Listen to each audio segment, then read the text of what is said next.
What's up, guys? This is Tank Game Nature Boy, and today we are on Lakeville in counter battle for a change. I have quite a squad with me here. The greens have taken the southern spawn, and the reds the northern. There's a few different ways you can run this particular map. You can push up and spot on the 4 line. You can go down to the city and post up behind one of the rocks. I never recommend the 1-2 line, simply because that seems to me like throwing good tanks after bad. It's nothing but a slugfest, and I'm just not about that life, not even if I'm in a heavy. Now granted, you know, it's few and far between you'll actually see me in a heavy tank. I'm a big fan of the fast tanks, and the reason being, my last few videos have primarily been about, you know, situational awareness, aside from not necessarily skill, but where to be at a certain part of the map at a given time, so on and so forth. And you know, your ability to flex as a teammate is prohibited if you are limited by mobility.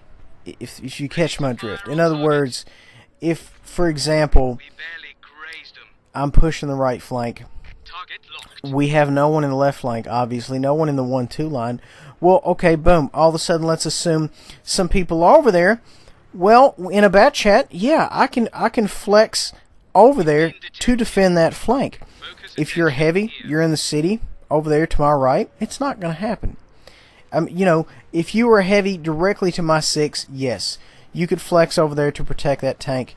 You know, you could displace, but if you're limited by mobility, in my mind, it limits you as a player, and I'm just not about that life. And that's why I always preach medium lights. Anyway, moving on. This gentleman's kind of in a pickle. There, just decided to put one into him. I have no idea why. I don't know what's wrong with me. Why are you like this? Anyway, moving on. We're pushing up into the city here, guys. We don't have anybody pushing the 1-2 line. That's fine. You know, if things go south over there, I will reposition or possibly run, depending on how many bad guys they send over there. We've got a few gentlemen here, and they're dead on me as soon as I pull up.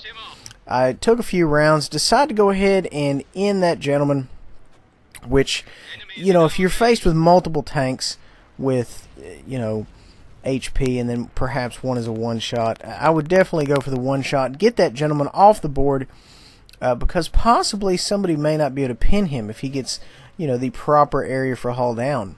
So it's all just sensitive on what exactly is going on at the given time. You kind of have to make these snap judgments, and sometimes they may be right, and sometimes they may be wrong. And, you know, I was speaking earlier about the 1-2 line. Haven't watched this footage since it happened. And lo and behold, somebody comes creeping down the 1-2 line.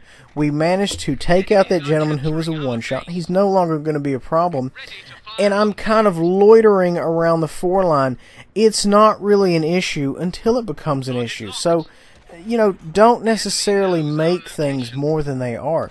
Those guys are kind of cowering behind the corner right there at the 1-2 line. Don't worry about them until they come out. So we take out another gentleman there who was a one-shot.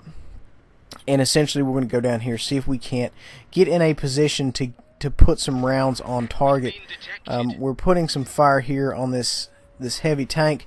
We don't have a whole lot of cover. This kind of bothers me. I am lit up. I am actively on their radar. They are looking at me, and I am not in love with this situation.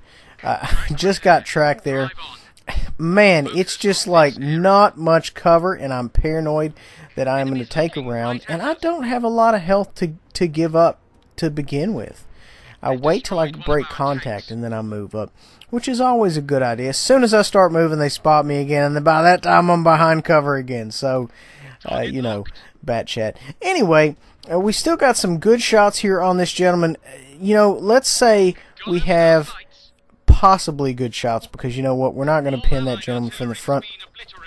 We've got some good, however, good shots here at this fella right here. We go ahead and put 2 in him, get him off the board. That is another fella who's going back to the garage early, and we've got a few more rounds here. We're just going to kind of plow into this fella over here. We're not, you know, we're not going to pull off miracles, okay? This is not a miracle game, but it is the game where we do our part. And that's all, you know, anybody can ask.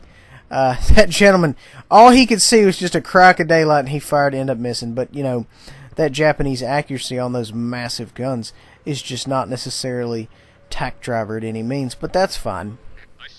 And, guys, I know I have really been discussing a lot of, you know, theory as far as where you should go, what you should do at a given time, so on and so forth. I don't necessarily mean to distract from the game. I just kind of want to...